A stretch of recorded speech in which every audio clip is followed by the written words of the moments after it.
സനാതനധർമ്മത്തിൻ്റെ വ്യത്യസ്ത ഭാഗങ്ങളെക്കുറിച്ച് ധാരാളമായി ഭാരതത്തിൽ ചർച്ച ചെയ്യപ്പെടുന്നുണ്ട്.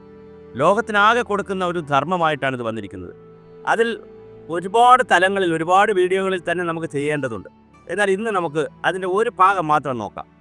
പുരുഷാർത്ഥങ്ങളെക്കുറിച്ചാണ്, അല്ലെങ്കിൽ പുരുഷാർത്ഥം എന്ന് പറഞ്ഞാൽ ജീവിതത്തിലെ 4 ഭാഗങ്ങളെക്കുറിച്ച് അല്ലെങ്കിൽ 4 ഘടകങ്ങളെക്കുറിച്ചാണ് സനാതനധർമ്മത്തിൽ ഒരു ഭാഗത്ത് പറയുന്നത്. ഞാൻ സൂചിപ്പിച്ച പോലെ ധാരാളം വ്യാഖ്യാനങ്ങളുണ്ട്, ധാരാളം കാര്യങ്ങൾ പറയുന്നത്. ഒരു ഭാഗത്ത് നോക്കുന്നത് ധർമ്മം, അർത്ഥം, കാമം, മോക്ഷം.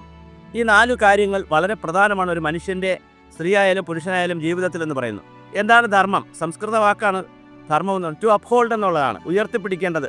ഏത് കാലഘട്ടത്തിലും ഉയർത്തിപ്പിടിക്കേണ്ടത് എന്നുള്ള അർത്ഥത്തിലാണ് ധർമ്മം എന്ന വാക്ക് വന്നത്. സനാതനം എന്ന് പറഞ്ഞാൽ എറ്റേണൽ, ഇന്നലെ പുരാതനമല്ല, എന്നാൽ ഇപ്പോൾ ഉള്ളതാണ്, പ്രസൻറ്റിലുള്ളതാണ്. പുരാതനം എന്ന് പറഞ്ഞാൽ കഴിഞ്ഞു പോയതാണ്, വരാനിരിക്കുന്നതുമല്ല, ഇപ്പോഴുള്ളതാണ്, അറ്റ് പ്രസൻറ്റിൽ ഉള്ളതാണ് എന്നുള്ള അർത്ഥത്തിലും വരും, എല്ലാ കാലത്തേക്കും ഉള്ളതാണെന്നുള്ള അർത്ഥത്തിലും വരും.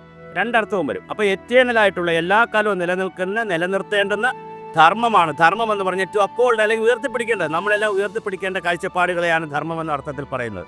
അപ്പോൾ ഇതിനകത്ത് തന്നെ അർത്ഥം എന്ന്, കാമം, മോക്ഷം എന്നാണല്ലോ അടുത്ത 3 ഭാഗങ്ങൾ. എന്താണ് അർത്ഥം?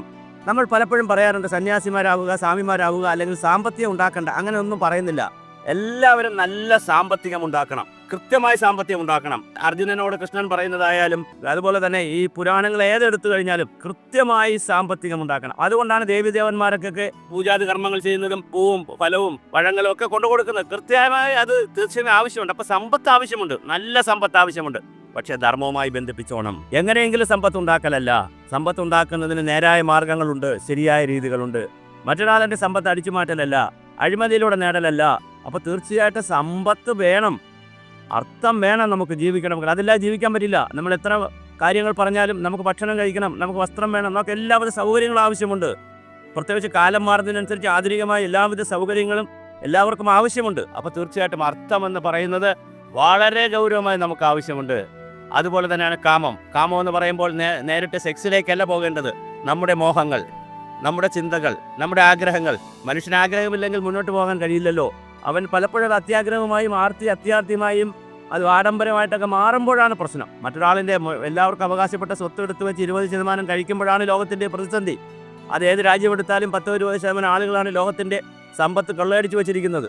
അവിടെയാണ് സനാതനധർമ്മത്തിൻ്റെ പ്രസക്തി.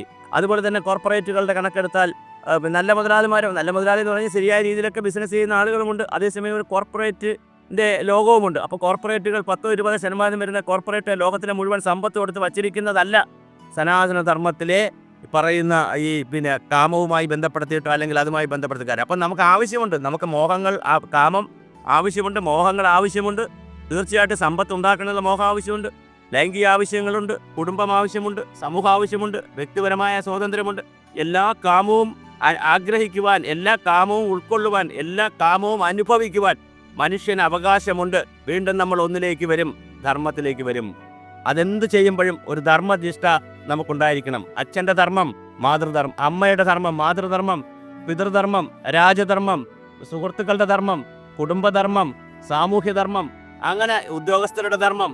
ഏത് ഭാഗമെടുത്താലും അവരെല്ലാം അതാത് തലങ്ങളിൽ ഉയർത്തിപ്പിടിക്കേണ്ടുന്ന കാര്യങ്ങളുണ്ട്. വളരെ ഗൗരവമാണ്. ഇത്തരം നല്ല ചിന്തയാണത്. 4-മതായി പറയുന്നതാണ് മോക്ഷം. മോക്ഷം എന്ന് പറഞ്ഞാൽ 2 തരത്തിൽ നമുക്ക് ചിന്തിക്കാം. അനാവശ്യമായ മോഹങ്ങളിൽ നിന്ന്, അത്യാർത്ഥിയിൽ നിന്ന്, ആഡംബരത്തിൽ നിന്ന്, അത്യാഗ്രഹത്തിൽ നിന്നുള്ള മോക്ഷവും നമുക്ക് ചിന്തിക്കാം ഭൗതിക ലോകത്ത്. അല്ലാതെ ആത്മാവിലേക്കുള്ള ലയനത്തെക്കുറിച്ചുള്ള ആത്മീയമായി നമുക്ക് ചിന്തിക്കാം. പലതരത്തിലും ഒരു വിഷയത്തിൽ നമുക്ക് വ്യാഖ്യാനിക്കാം.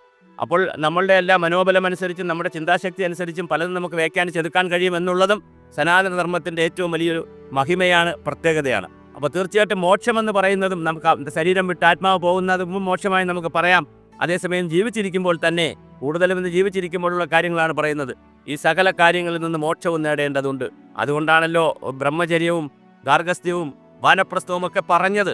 അല്ലെങ്കിൽ അങ്ങനെ പറയേണ്ട കാര്യമില്ലല്ലോ. അപ്പോൾ തീർച്ചയായിട്ടും മനുഷ്യർക്ക് എല്ലാ അവസ്ഥകളെക്കുറിച്ച് പറയുന്നത്, 4 അവസ്ഥകളെക്കുറിച്ച് പറയുന്നതും ജീവിതത്തിൽ വ്യത്യസ്തമായ കാഴ്ചപ്പാടുകളെക്കുറിച്ച് പറയുന്നതും വളരെ മനോഹരമായ സത്യം, നീതി, ന്യായം, സഹകരണം, സഹാനുഭൂതി, സഹിഷ്ണുത തുടങ്ങിയ ഒരു കാരുണ്യം തുടങ്ങിയ നിരവധി തത്വങ്ങൾ ജീവിതത്തിൽ ധർമ്മത്തിൻ്റെ ഭാഗമായി ഉയർത്തിപ്പിടിക്കണം. എത്ര മനോഹരമാണ്. അങ്ങനെ എല്ലാവരും ഉയർത്തിപ്പിടിച്ചിരുന്നുവെങ്കിൽ, രാഷ്ട്രീയ പാർട്ടികൾ ആ രീതിയിൽ ചിന്തിച്ചിരുന്നുവെങ്കിൽ, അഹിംസയും ഇതോടൊപ്പം ചേർത്ത് പറയുന്നുണ്ട്. അഹിംസ എന്ന് പറഞ്ഞാൽ ഹിംസിക്കാതിരിക്കലല്ല, ആരെയും കൊല്ലാതിരിക്കലല്ല. നമുക്ക് ആരെയും കൊല്ലാതെ അല്ലെങ്കിൽ മറ്റൊരു ജീവിയെ കൊല്ലാതെ ഒന്നും ജീവിക്കാൻ പറ്റില്ല. മനുഷ്യരെ തമ്മിൽ കൊല്ലാതിരിക്കുക, പക്ഷേ ബാക്കി ജീവികളെയൊക്കെ കൊന്നു തന്നെയൊക്കെയാണ് ഇപ്പോൾ നോൺ വെജിറ്റേറിയൻ ആയിട്ടുള്ള ആളുകളൊക്കെ കുറേയൊക്കെ പക്ഷിമൃഗാദികളൊക്കെ കൊല്ലുന്നുണ്ട്. അപ്പോൾ കൊല്ലാതെ നമുക്ക് പറ്റത്തില്ല. ഇപ്പോൾ സസ്യങ്ങളായാലും അതിനും ജീവനുണ്ടെന്നാണല്ലോ, മരങ്ങൾക്കും സസ്യങ്ങൾക്കും. അതിനെ നമ്മൾ മുറിച്ച് ഉപയോഗിക്കുന്നുണ്ട്. അപ്പോൾ തീർച്ചയായിട്ടും നമുക്ക് ആരെയും കൊല്ലയും കൊല്ല ചെയ്യാതിരിക്കാൻ പറ്റില്ല, അല്ലെങ്കിൽ ഹിംസിക്കാതിരിക്കാൻ പറ്റില്ല. എന്നാലും അതിനെല്ലാം വളരെ കൃത്രിമമായ നിയന്ത്രണമുണ്ട്. അവനവന് ആത്മസുഖത്തിന് ആചരിക്കുന്നവ അവരെന്ന് സുഖത്തിനായി വരയണമെന്ന് പറയുന്ന സ്നേഹത്തിൻ്റെ സാർഗ ലൗകിക പാപത്തെക്കുറിച്ച് ചിന്തിക്കുന്ന എത്ര മനോഹരമായ സിദ്ധാന്തമാണ് സനാതനധർമ്മം. അതിൽ ഞാൻ ഈ സൂചിപ്പിച്ചതുപോലെ പുരുഷാർത്ഥങ്ങൾ 4 ഭാഗങ്ങളായി മനുഷ്യ ജീവിതത്തെ അല്ലെങ്കിൽ മനുഷ്യൻ ഉയർത്തിപ്പിടിക്കേണ്ട 4 ഭാഗങ്ങളായി തിരിക്കുകയും ഇതിൽ നിന്നെല്ലാം മോക്ഷം നേടുന്നതിൻ്റെ ഭാഗത്തെക്കുറിച്ച് വളരെ കൃത്യമായി സൂചിപ്പിക്കുകയും ചെയ്യുന്നു. ഇതൊക്കെ നമ്മുടെ പുതിയ തലമുറ പഠിച്ചാൽ, നമ്മുടെ കുട്ടികൾ പഠിച്ചാൽ തീർച്ചയായിട്ടും എത്ര മനോഹരമായിരിക്കും. നമ്മൾ ഈ അമ്പലങ്ങളിൽ പോവുകയും അവിടെ ചുറ്റി തൊഴുകയും ആവശ്യമായ അർച്ചന കൊടുക്കുകയും നമ്മുടെ ആവശ്യങ്ങൾ മാത്രം പറഞ്ഞ് നേടിപ്പോകുന്നൊരു അക്ഷയ സെൻ്റർ അല്ല. അവിടെയൊക്കെ ചെല്ലുമ്പോൾ നമ്മുടെ മനസ്സിലുണ്ടാകേണ്ടത് ഇത്തരം ചിന്തകളാണ്. ആ വിഗ്രഹത്തെ കാണുമ്പോൾ, പ്രാർത്ഥിക്കുമ്പോൾ, ആരാധിക്കുമ്പോൾ, ഏത് അമ്പലത്തിലാണ്, ഏത് ക്ഷേത്രത്തിലാണ്, ഏത് കോവിലിലാണ് പോയാൽ അവിടുത്തെ പൂജ, അവിടുത്തെ പ്രതിഷ്ഠ, അതുമായി ബന്ധപ്പെട്ട ഇത്തരത്തിലുള്ള ചിന്തകൾ, സത്ചിന്തകൾ, ഇവയൊക്കെയാണ് നമ്മൾ മനസ്സിൽ കൊണ്ടുപോകേണ്ടത്. ആ തരത്തിൽ വളരെ മനോഹരമായി മനുഷ്യർക്ക് കുഞ്ഞായി ജനിച്ചാൽ മരണം വരെയുള്ള, വയസ്സായി മരണം വരെയുള്ള ഓരോ കാലഘട്ടത്തിലും എന്തെന്തനുഷ്ഠിക്കണമെന്നും അങ്ങനെയെല്ലാം പോകുന്ന കാലഘട്ടങ്ങളിൽ എത്രമാത്രം ഈ വിഷയങ്ങളെ ഉയർത്തിക്കൊണ്ടു പോകണമെന്നും വളരെ മനോഹരമായി, സുന്ദരമായി നമുക്ക് പറഞ്ഞു തരുന്ന ഒരു തത്വശാസ്ത്രമാണ്, ഒരു നിയമസംഹിതയാണ്, ഒരു ജീവിതചര്യയാണ്, ഒരു ജീവിത സാഹിത്യമാണ്. അങ്ങനെ എന്ത് ഭാഷയിൽ വേണമെങ്കിലും നമുക്ക് ഉപയോഗിക്കാം.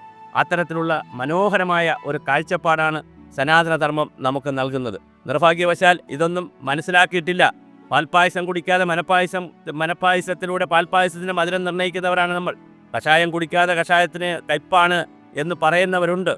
എന്നാൽ അതേസമയം തന്നെ മറ്റൊരു ശാസ്ത്രജ്ഞൻ ഏതെങ്കിലും ഒരു കാര്യം പറഞ്ഞാൽ നമ്മളങ്ങനെ ചെയ്ത് നോക്കിയിട്ടല്ലല്ലോ, നമ്മളെല്ലാവരും എല്ലാ കാര്യവും രാവിലെ ചെയ്ത് നോക്കിയിട്ടല്ലല്ലോ നമ്മളങ്ങനെ അങ്ങ് വിശ്വസിച്ച് പോകുന്നത്.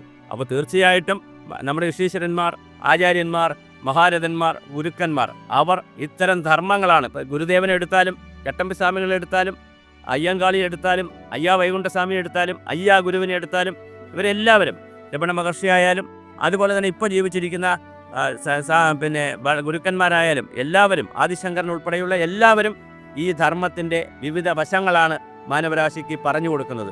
അതൊരു മോചനത്തിൻ്റെ മാർഗമാണ്.